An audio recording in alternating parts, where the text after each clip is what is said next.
you want to say something else, Vera? Hello, can you hear me? Yes, we can hear you clearly. Great. Fantastic. Well, I'm not going to say anything other than to say welcome to Vera. Thank you so much for this. Brilliant to have you here. Fabulous My player, pleasure. fabulous teacher. And please, over to you. Thank you very much. Thank you very much and welcome back. And now we are having a double bass sections. And thank you, Vera, to coach. She's Anna. My pleasure. Hi, Anna. Hello. Whenever you're ready.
Very nice, well done. That was really beautiful. Lots of amazing things, lots of amazing phrasing and little ideas here and there that are really making the music pop. It's really nice. Well done. Do you mind if we go back to the beginning and work a little bit on that opening passage? Because I feel like the very opening is the moment where you set yourself, you say, this is me, this is who I am. And maybe we can make it slightly more grounded. So opening, if you don't mind. And we can tweak a few little things and maybe work on a few little things here and there. That's okay? Yeah? So can you just start from the beginning and I'll stop when... yeah?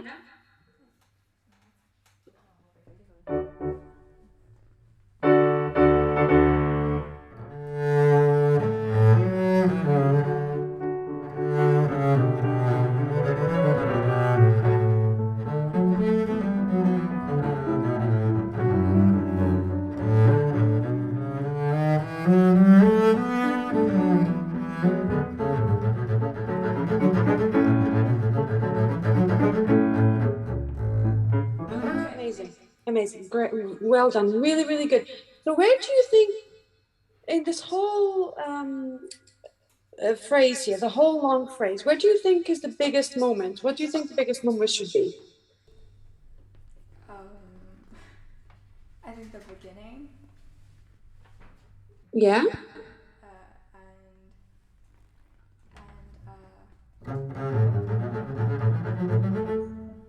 Exactly. Bum, bum, bum, bum, bum. That moment where finally we reach the top G and we come back down. Very good. In terms of dynamic, you can definitely build towards that a bit more. So maybe in the semiquavers, you can start less in the first semiquavers and then open a bit more, and then open even more up to the G. That would be really nice. And maybe use more bow. So and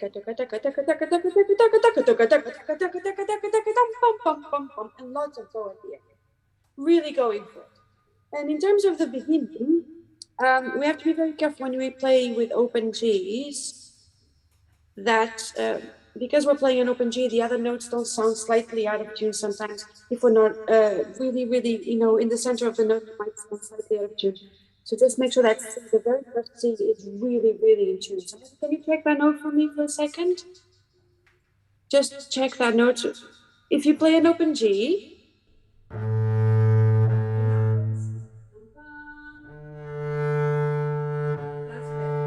exactly, okay?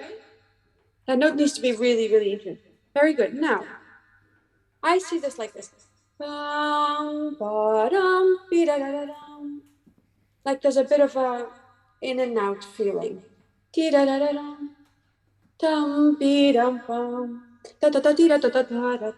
a bit more this feeling of going up and coming down within the long phrase. Does that make sense? Can we try once again?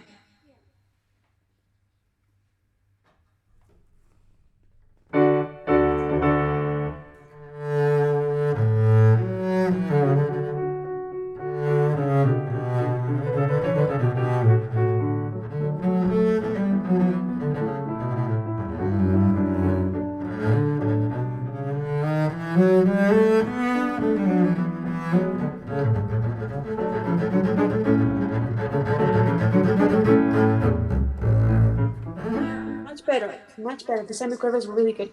How would you practice these semiquavers? Really slowly and yeah. Any other technique that you might use to practice them to make them, so because if they're quite fast, to make them slightly easier, what would you do? Relax my hand a little and let it just move like that. Yeah, very good. Definitely having a really relaxed right hand is a great idea for something like this, because you don't want to tense up, because if you want to tense up, you get really tired. There are little exercises you can do to make a passage like this easier. So for example, you can turn them into dotted rhythms. So, da da da da da da da da da da. For example, you basically were changing the rhythm, so we're making the passage easier, if that makes sense. You can also do da da da da da da da da da like that. Or my secret, the one that I prefer, which is slightly more complicated but does wonders for any kind of semiquaver passage, is turning each set of 4 semiquavers into a 3/8 bar. And I go like this. Da da da da da da da da da da da. Does that make sense? Do tell me if I'm not making any sense, okay? So basically, anytime I have a semiquaver passage, I use this 3/8 method of turning the semiquavers into a bit of a game between semiquavers and quavers. Basically, you're working on shifts and string crossings in different parts of the rhythm. Does that make sense? It's a little trick to practice semiquavers to make them slightly easier. Because imagine you have a really long movement of lots of semiquavers, which this has a lot. And every time you play semiquavers, you're tensing up your right hand, and it's really tense. You get really tired, and the sound will sound tense. It won't sound free, and you want the sound to be free, right? It sounds really, really great, and then you get to the semiquavers and it sounds tense. You want it to be free, so we need to make sure the right hand is really relaxed. So and we need to be really on top of those semiquavers. Is that all making sense? Okay, so can you try the semiquavers just for a bit? Separate the first 2, don't slur them, and just try ti da da da da da da, or ti da da da ti da da da da.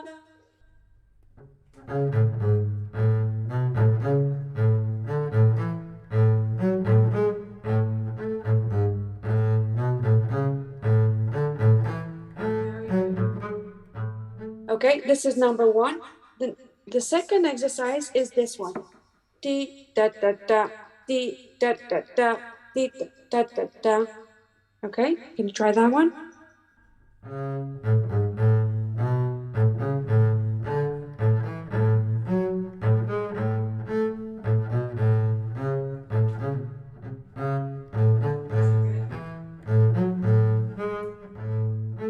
Okay, it gets a little bit confusing in our case. Don't worry, it's normal. We first hear this. Okay, the last one, number 3 is di da da da di da di da di da di da di.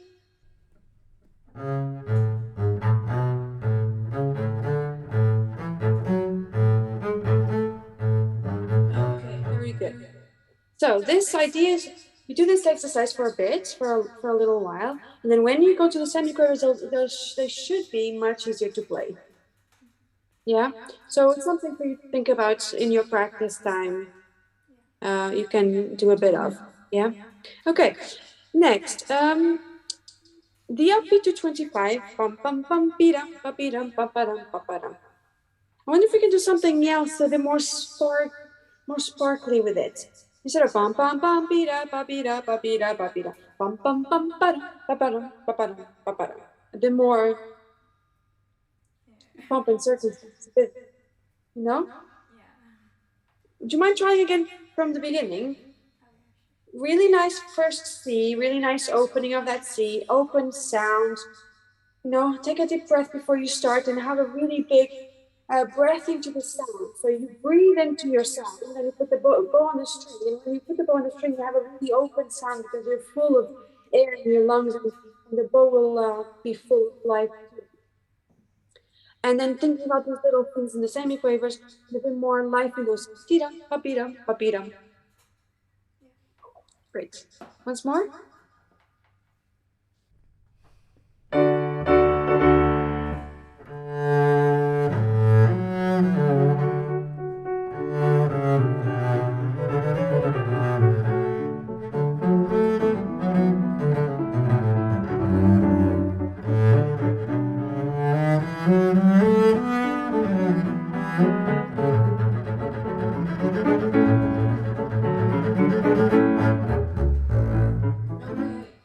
That was really, really good. Well done. That was really amazing. Great. The next passage, the really high one. Imagine you're playing for an audience and you're playing a really high passage, and they suddenly realize how scared you are of the high passage because of how hard it sounds. But in fact, we should make it the other way around. We should make it so nobody can tell that this is the hardest bit in the piece. Yeah, you have to, it's called poker face. Have you heard about poker face? Yeah, when you keep your face, nobody can tell what's happening. Poker face. So that high bit, yes, you can work on different technical ideas here, and we can do a bit of that too. But make sure that the body language doesn't tell that it's the hardest bit of the piece. That makes sense. So can we try 32? And try and relax a little bit about it. You know how it goes. You can play it very well. You can play it in tune. You know the rhythm. You know how it, you know everything about it. Now, present it as a confident passage. The bar before, maybe.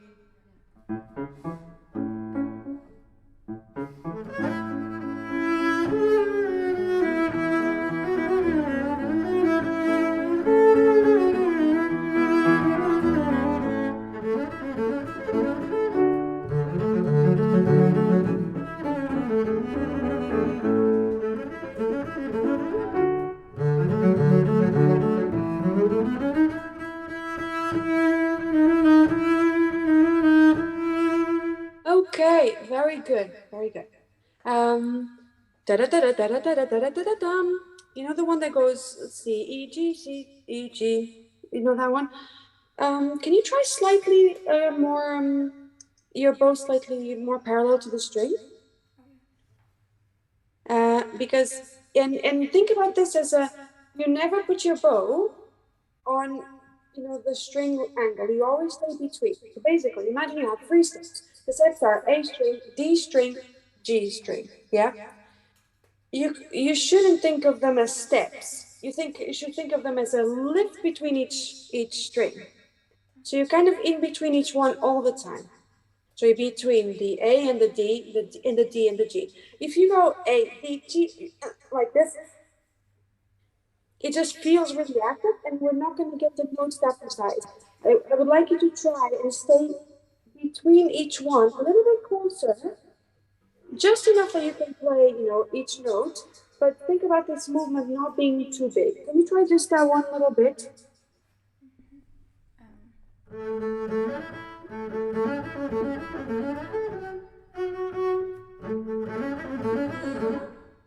The one that has string crossings?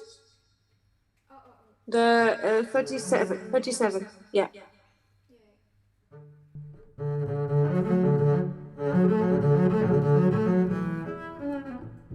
Now try the C and the E, da-dum, but try your bow much closer to the E before you play it.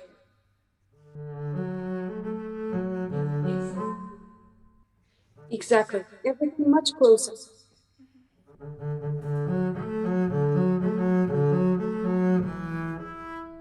Yes, exactly. And if you do this a little bit on a slower tempo, it'll be a lot easier to do it in a faster tempo too.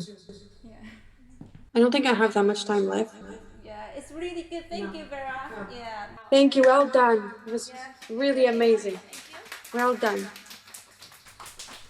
Thank you so much. And we enjoy a lot. And I think this is now time for Alison.